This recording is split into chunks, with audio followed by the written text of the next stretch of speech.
Well, hello. Hello again. A big hello from Bendigo in Victoria, Australia here. It's been an interesting last 24 hours, or full on 24 hours. Actually, what a great start to the year, eh? I was actually, at the moment, I'm actually in self isolation. It was the seventh day in self isolation. I was one of those many people from Victoria that were in New South Wales. They had to get back very quickly. I got back on New Year's Day. I had two conflicting messages because I live within that border bubble area. I didn't need to isolate, and I'll only isolate until I had my test results back. But when we went up to the Bendigo Hospital, 8 hours later, waiting in line, we finally got tested, but they said, no, you have to do the 14 days. They're worried about incubation. So very frustrating. I was actually on my annual leave, and at that time, I just not really I was happy about that at all. But look, what can you do? I mean, I'll just have to go tow along with it best I can. Now, the situation with COVID-19, obviously, hopefully they'll get this under control very quickly. I'm not blaming the state government so much. Yeah, they would have had to react like the way they did because they just don't want another big outbreak here in Victoria again. The New South Wales government's got a lot to answer for. Quite frankly, I find them corrupt as anything. And yeah, they'll so blasé about what happening. Just wear simple face masks, Q&R testing, or Q&R scanning, all that they're going on about how wonderful their contact tracing is. Hardly anyone in New South Wales actually doing any contact tracing.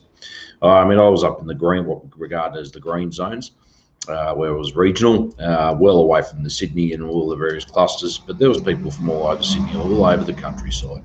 So there was just nothing put in place whatsoever. I'm well, physically well, and I'm just cruising along what I've got to do. At the same time, I'm looking forward to get through this. So seventh day, I've got another 7 days after this, and fingers crossed. I can just get back to my normal, get back to my usual life. But it didn't stop me. I'd still do these live chats while I'm at it. Well, the other thing, it's was another great start of the year. I actually got a call yesterday morning. Redundancies at a particular canning factory up in Kyabram. It's another little regional town in regional Victoria. They just were losing work. They announced now they will lose a lot more workers. Really, the last thing for a town like that, that's one of the worst things for a town like that to happen. They just came out of the blue for me. Just thought, I've got this in lockdown at the moment or self-isolation. Then I get a call like that. And unfortunately, I can't get to the meeting, but I spoke with another organiser this morning. He's going to step in while I'm currently still self-isolating at the moment.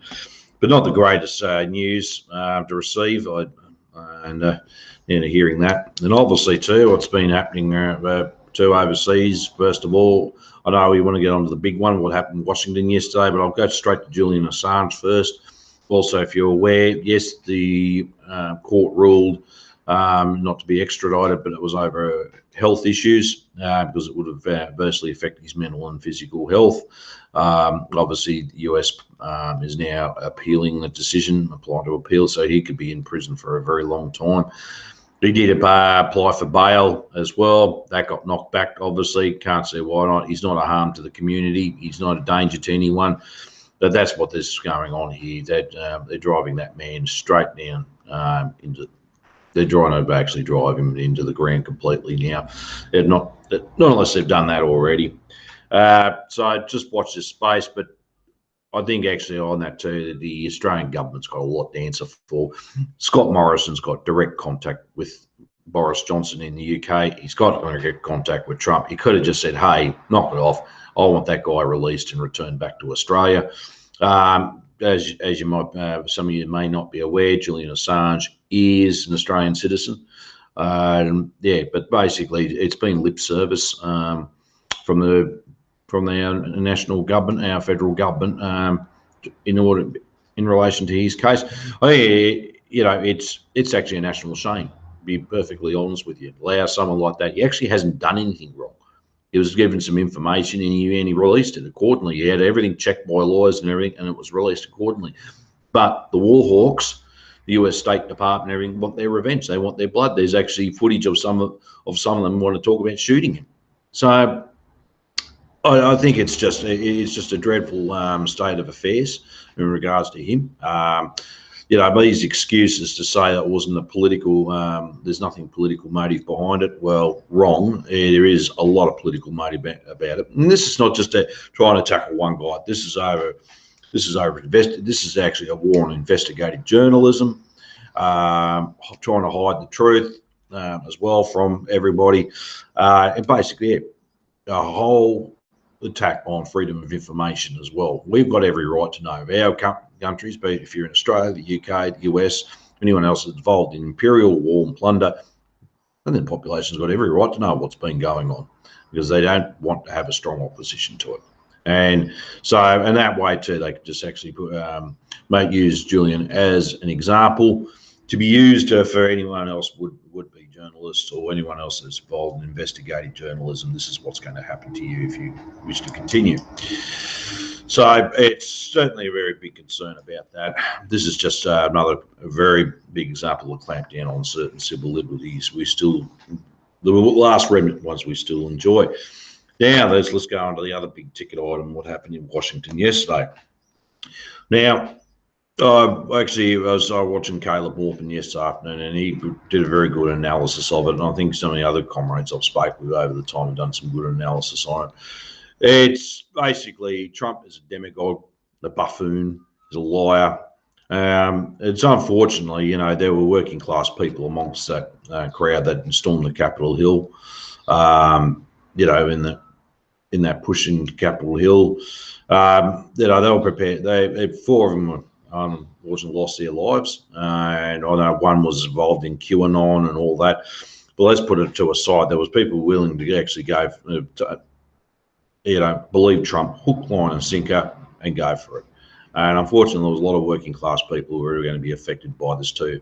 And I think we do need to analyse it. What was the class content of that whole thing? And there were a lot of working class people there.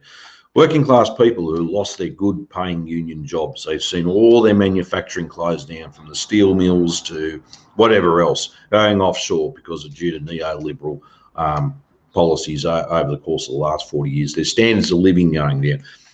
Their standard of living was quite high, like along with ours for many years. They had a house. Yes, the old little picket fence around the house and everything. They had a secure job. They had something to look forward to. All that was taken.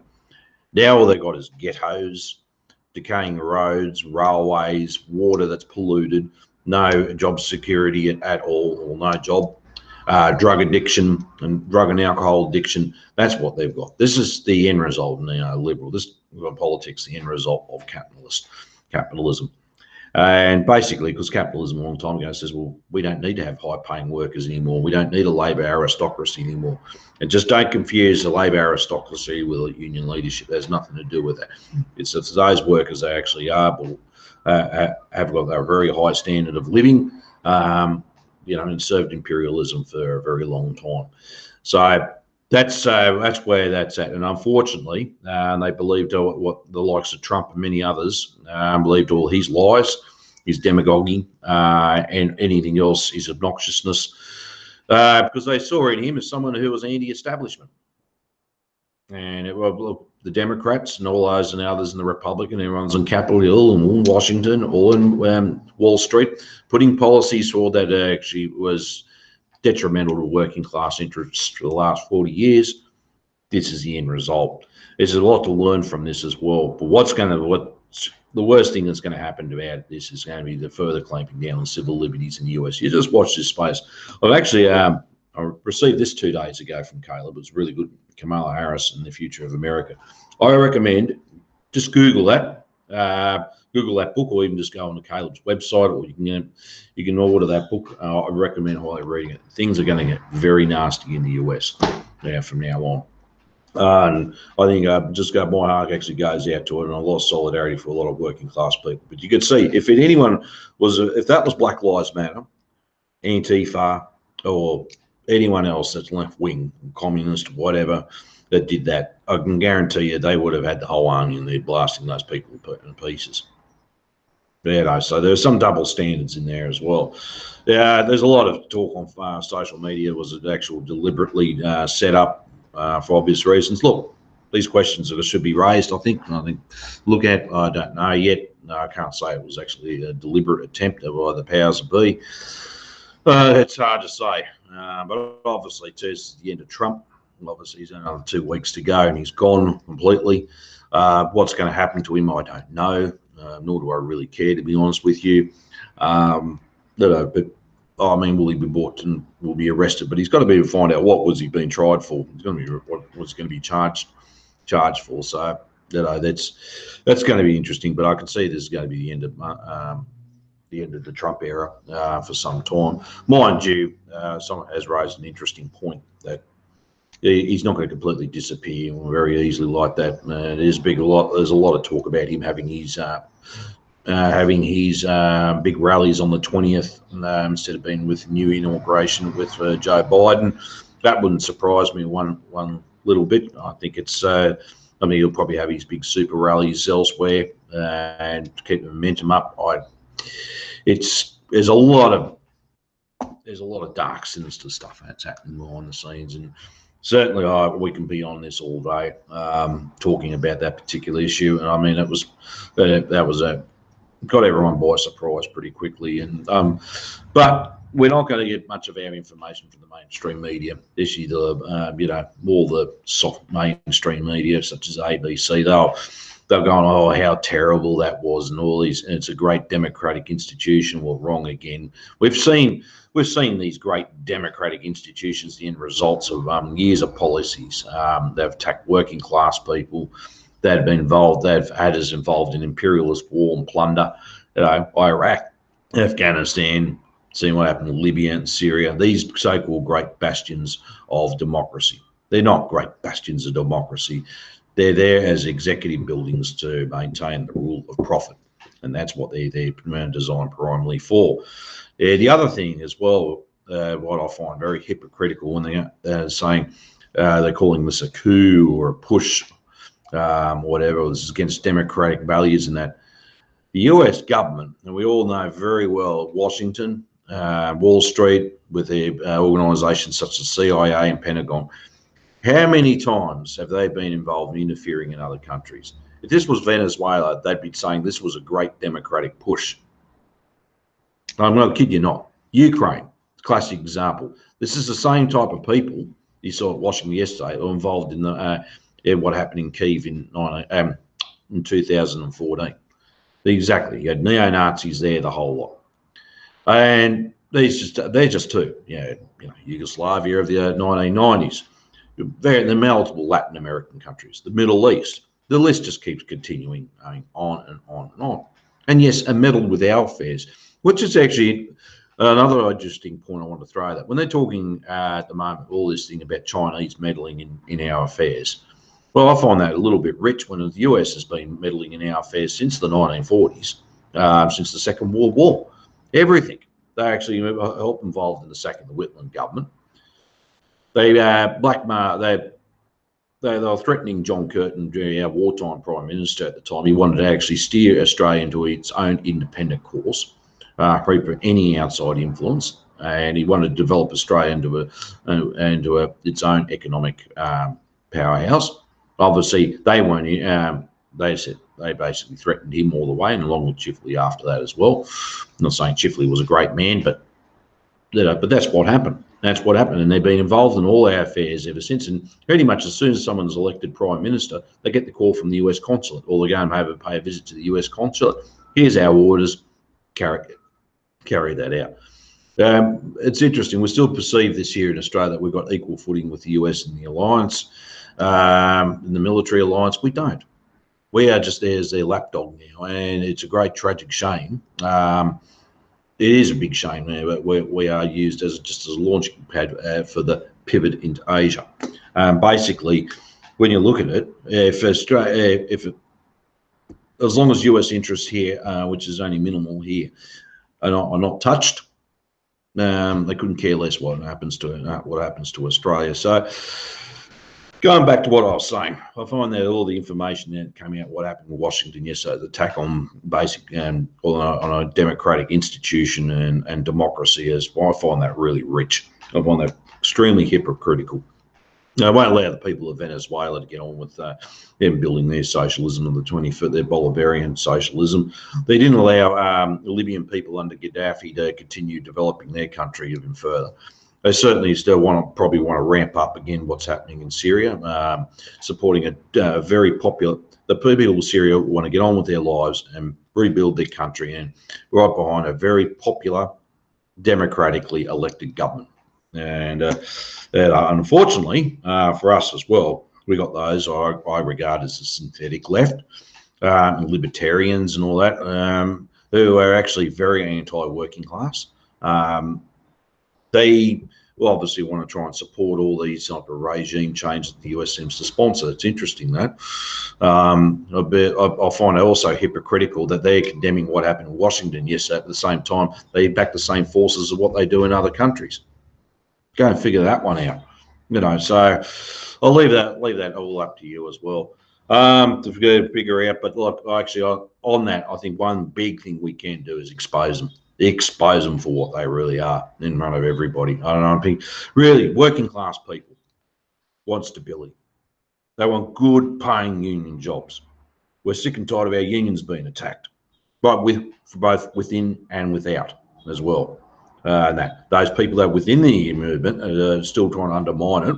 You're going to be found out. We'll deal with you accordingly.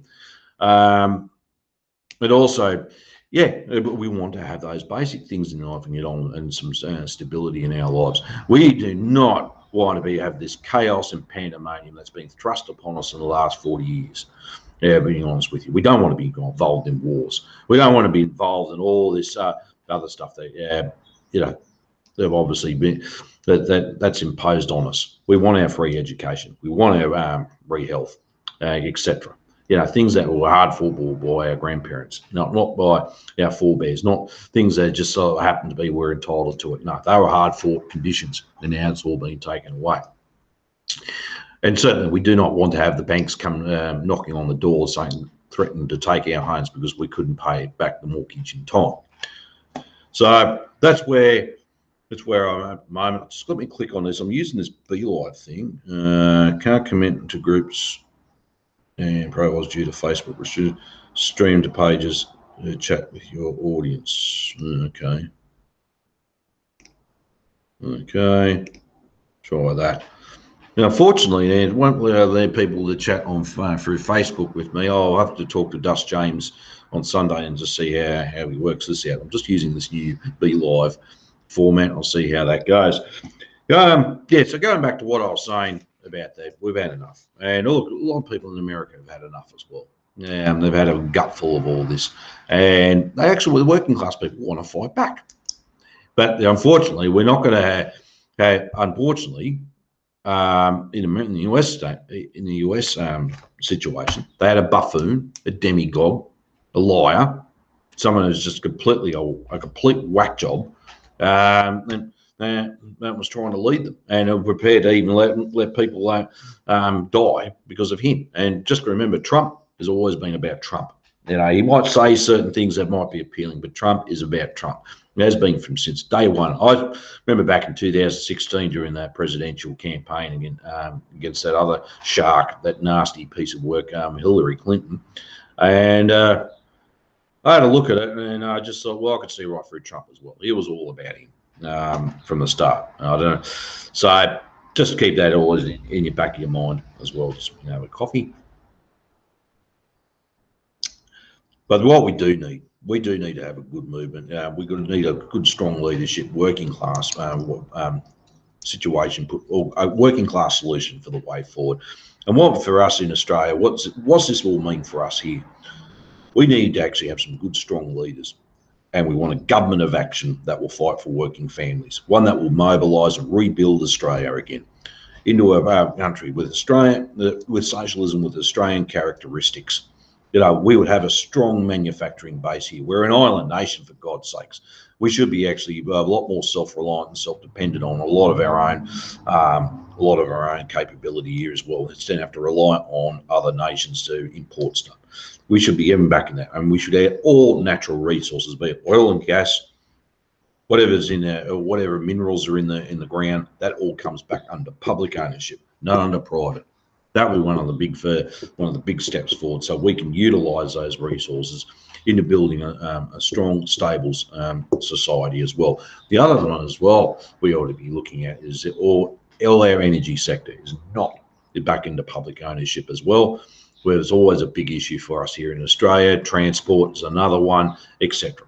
And as I mentioned, a strong manufacturing base to have a stable society. That was the strong background for a stable society, for a social society. We have a centrally coordinated economic plan. We should be having five-year plans.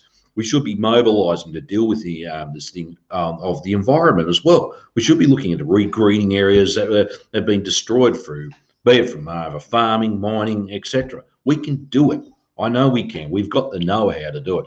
We want the scientists, the engineers, and even the tradespeople together to work how we can move things forward as well. Not just some whiz kid who thinks they've got some shiny ass prong straight out of uni, has done their arts in economics and stuff, and think they know how to run everything. And we all seen that happen before. When they do run it, they don't know. They just we want to have a proper, strong people's economy here for Australia as well. Something that's vision, and doing some vision as well, not something that's based on piss weakness like we're seeing here now, both from both sides of Parliament here in Australia. You got the idiot Morrison, and he is a complete idiot. He couldn't even get through the COAG, the Commonwealth Heads of Government, or through the Premier's conferences and stuff, to have a nationally coordinated plan to deal with COVID-19.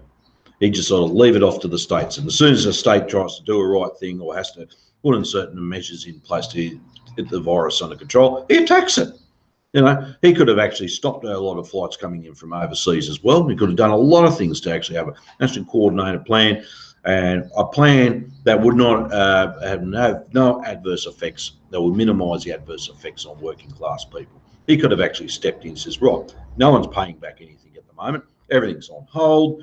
Everything's this. We've had to get this all under control very quickly and do it. And now he had to have his arm twisted to fast track some of the vaccines coming into this country as well, claiming that he still wanted to see this testing. I think, look, that he can wait out as much as he like, but we do need to get that as well. So, and obviously too what responses we got from Her Majesty's opposition in Parliament? Piss weakness. That's all we got. Nothing else. Just agreeing with, more of the same. Nothing really nothing really radical. Nothing that's visionary at all. Nothing. Nothing will stand up. I got news yesterday. I think it's from September onwards that the Scott Morrison call for a federal election. The fact is, the end of the day now, Anthony Albanese is looking, now I'm going to get toughened up. Well, a bit late. I think he's just been, agreeing with all the powers that be, agreeing with everything else that's been going along. Now he wants to turn around and make himself as the alternative. I think, he's probably going to be in for a rude shock. Quite frankly, I wouldn't be surprised if he loses the next federal election either. They won't be able to form government next federal election either. I think it won't be him that will be able to lead them in the government anytime. But they're shot to pieces anyway as a party. I think it's that I've got not really much time for it anymore. There's some good people in there still, and a lot of the rank and file of that party are quite good people, and I like working with them.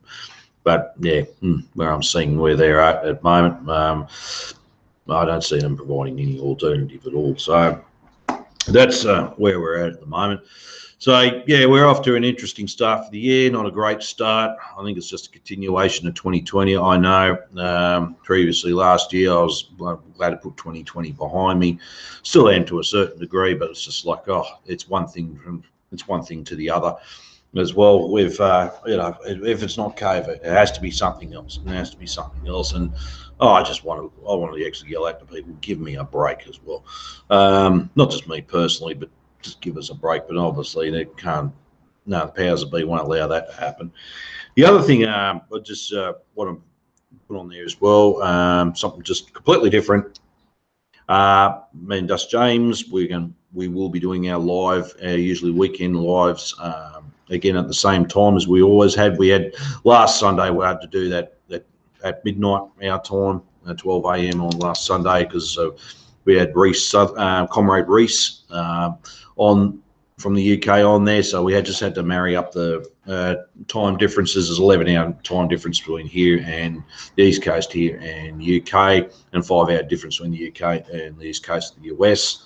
So we had to actually line that up just as a one-off, and look, that was perfectly okay. It wasn't going anywhere. You could see I noticed right coming about 2 o'clock in the morning, I was very tired. I started to lose traction there, but that was a really good interview with Comrade Reese. And I actually highly recommend, if you're on YouTube, go to YouTube, just type in Comrade Reese. His name is spelled R-H-Y-S. So Comrade Reese. Go onto his channel. He is certainly an excellent YouTube presenter as well. He has some excellent documentaries. There's one about how close we were to a nuclear war in the 1980s. It was a phenomenally good one as well. I think you have to download that. It was a pretty powerful program, but he has done some excellent commentaries and presentations as well.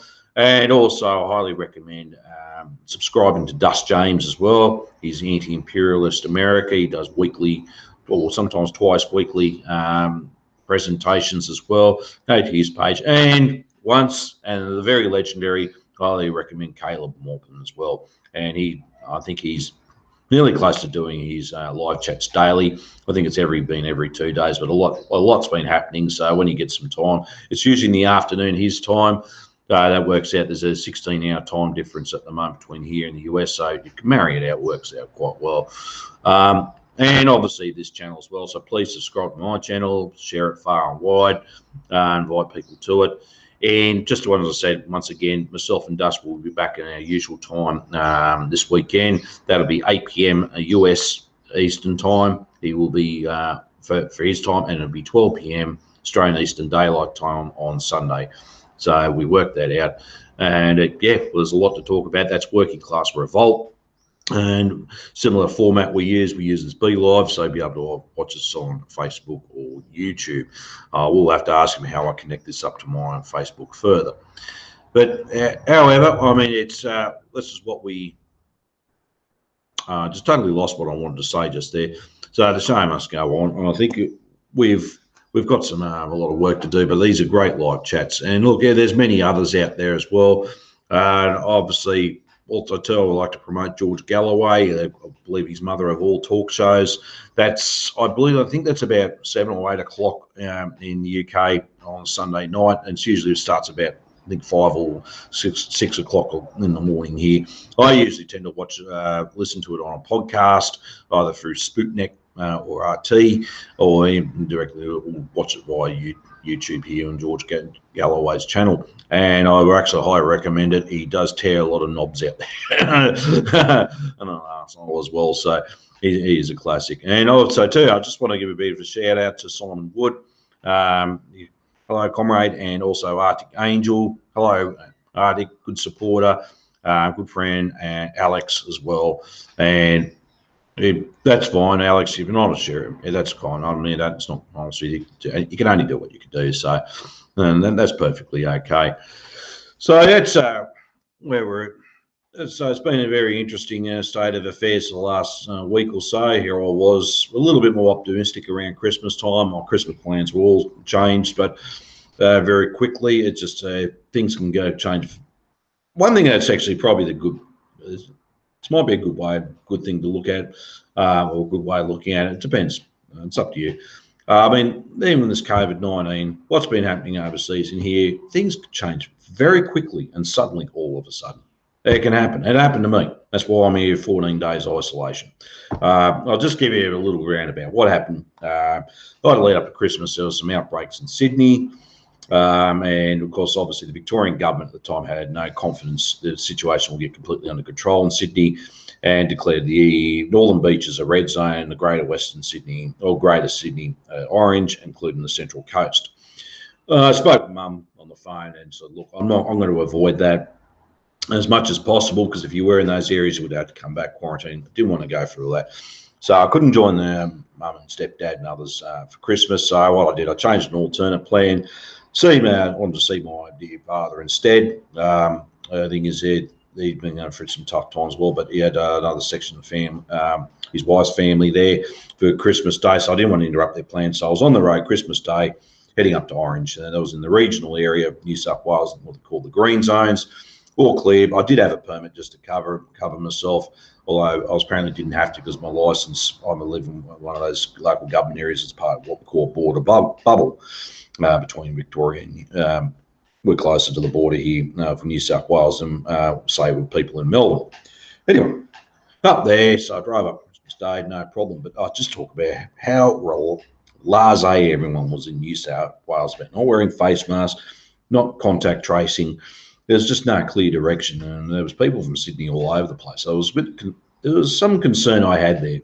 Anyway, I caught up with Dad. I had to, because he's getting on, and unfortunately he's got dementia as well. So I do have, I do want to spend as much time with him as much as possible. And yeah, it was actually good to spend that whole day with him. And the next day we actually caught up with two other friends I know in Orange there, and then a lovely day with them. And then the following day I just wanted to head back, but I stopped at another little community on the way, a couple of good friends of mine, and spend the night with them. And then the following day head back to Victoria, which I did. All good. And I said, look, I'll come back up for New Year's Eve and join them for New Year's Eve. And anyway, no problems. Get some things, bits and pieces done. New Year's Eve, cool. Checked all, got up to date. COVID-19 hotline, the Department of Health and Human Services. No, still good, excellent. But mind you, the zones were starting to expand. The orange zones, I think, included then Wollongong and the Blue Mountains. Well, I was staying far away from that anyway. That's what happened. And as I said, well, I'm talking about things that happen very quickly. So after lunchtime on New Year's Eve, hit the road. 5-hour drive up to this a couple of good friends of mine in New South there. It's regional area, far away from everything. Anyway, that evening I was enjoying some drinks, etc., and some news flash came across, so we went just get updated, and then it was the Victorian government's ordering everyone to get back. If I was going to be back over the border by, I think it was actually 11:59 or 12:59 a.m. The following morning. All I would have had to do is go and get tested and isolate to get the results back. But I could, obviously, I'm not going to jump behind a wheel of the car and after I've had some drinks in me, alcohol in me, and go for trying to get back. And it would have taken forever to get across the border. I mean, besides being booked for it, if I get pulled over, I don't want to lose my license, and two, I don't want to cause an accident. That's just dangerous. It was pretty much, things changed very quickly within the course of those few hours by the time I was on the road to my destination. And so the next day, I had to get back here. It took me an hour to cross the border. There was a massive queue. Got across. But the thing is, what I was reading on the website, I was going to have to quarantine 14 days, although I got two conflicting forms of information. The police said, no, you don't have to quarantine because you live within the border bubble. Right? No, but I still had to go and get tested, which I did. So I couldn't get in and get tested that day at Bendigo Hospital. There was a massive queue by the time I got there in the afternoon. So the following morning went down, and I had to wait for consistently 8 hours. It was just a little bit over 8 hours in this long, massive queue. Finally get tested just to this time, and then I get told, no, you still have to isolate for 14 days. I was not happy at all. I was actually really peed off about it. But look, I just wished actually sometimes we had that. Wish there was an actual coordinated plan, but things, as I said, this is just a demonstration. Things move very quickly, can change very quickly. So that's where I'm at the moment. It doesn't stop me. I can still do work around in and outside the house. I just can't go out and about at the moment. And I'm on leave until the end of the month. But still, besides the point, it's a little bit painful. But I can still enjoy my reading. As I said, once again, I'm going to be reading that. I also want to finish off reading this as well. It's a fantastic book as well. And obviously, so study, as the Filipino comrades once said, enjoy yourself, improve your study.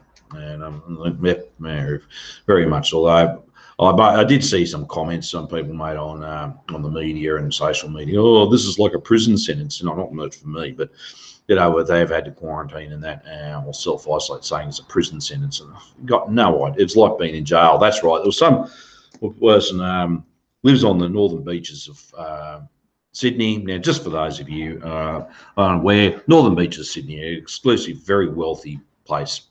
Blue rinse liberal.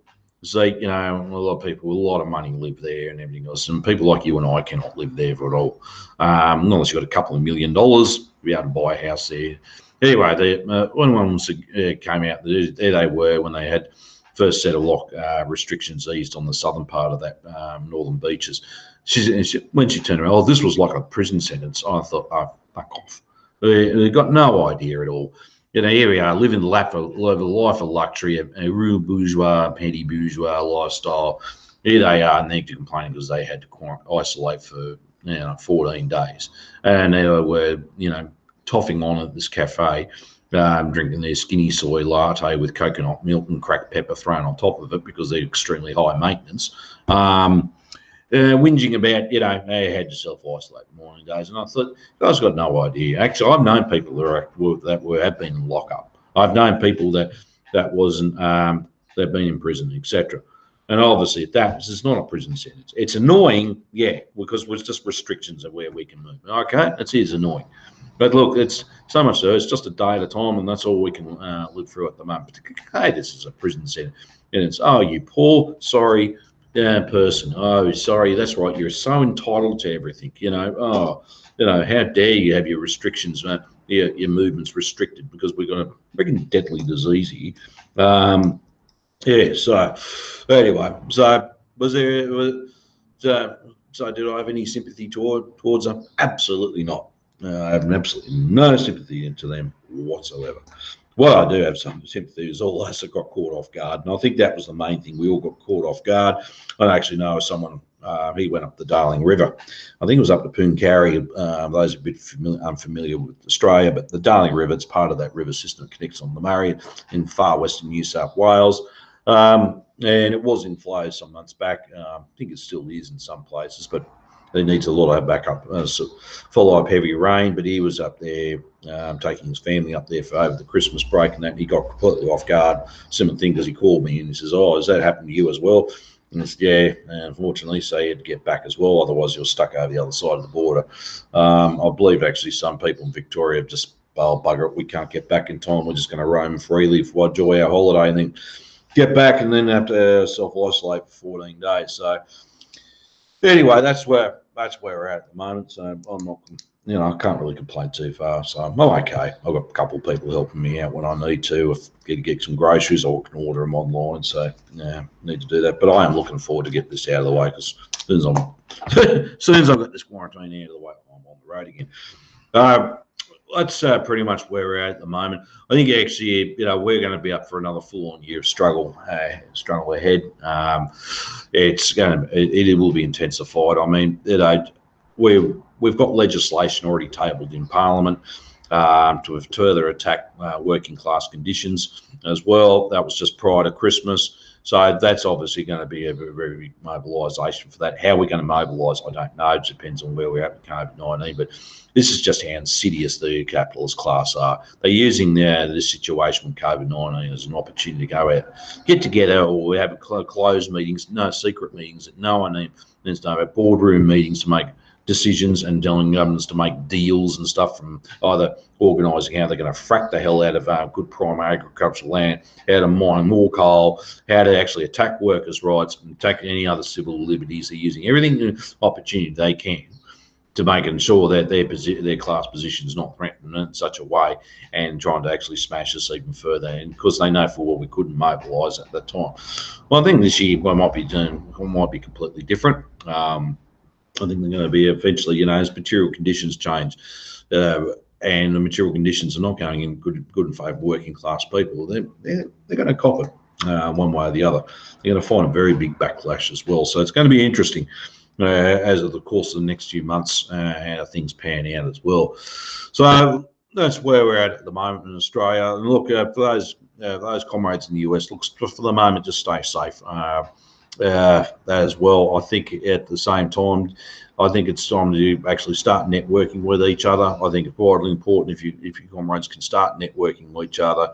I can see how we're going to mobilise when you come into your spring, how you're going to combat, because the attacks on working class people in that country is going to be intensifying. Civil liberties a whole lot, and when you got someone nasty like that in as your vice president, who's looking will be the president. And I mean, if I'm not a gambling person, but if I had a few dollars, I would have backed a trifecta to become president by the end of this year.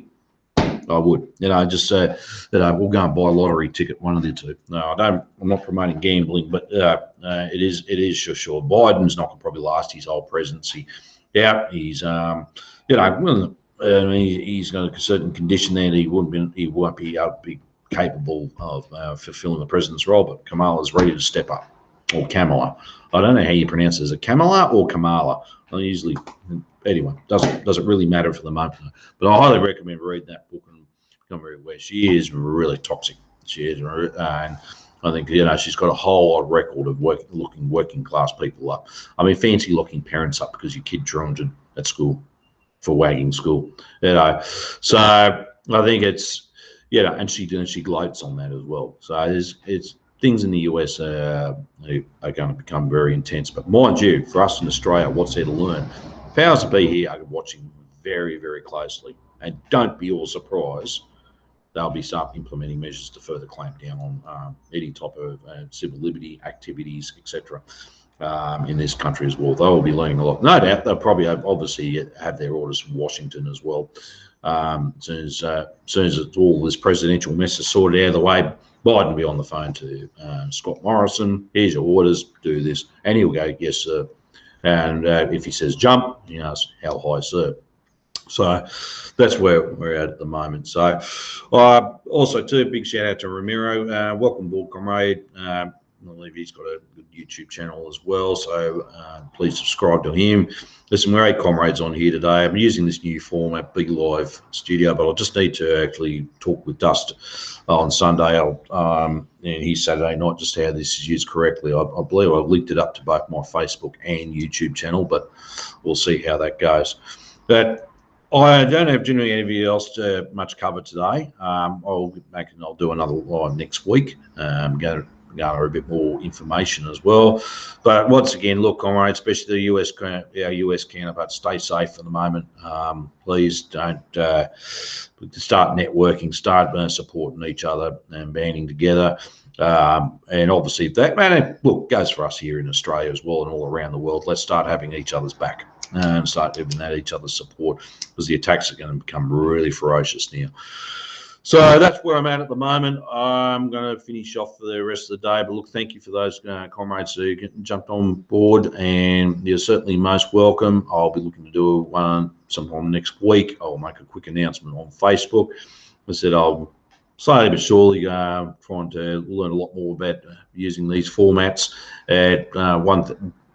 One plus thing, it's actually allowed us to communicate, forced us to communicate using all these formats from using YouTube, Facebook, but also other video conferencing as well. So I'll leave it at that. I think we're up for it. This is only the early stages for this year. Over the course of the next few weeks, it's going to be interesting, but I will go again live next week, and I'll make a time and date. I'll announce a time and date later on. But once again, subscribe to Working Class Revolt, Dust James as well. I will be live again this Sunday, 12 p.m. Australian Eastern Daylight Time, which is 8 p.m. US Standard Time. Obviously, we have a special guest there as well. I think we've got good solid 2 hours, a lot of interesting things to discuss. It's in the aftermath of Capitol Hill. All right, stay safe, dare to struggle, dare to win. Workers of all countries unite. And thank you very much.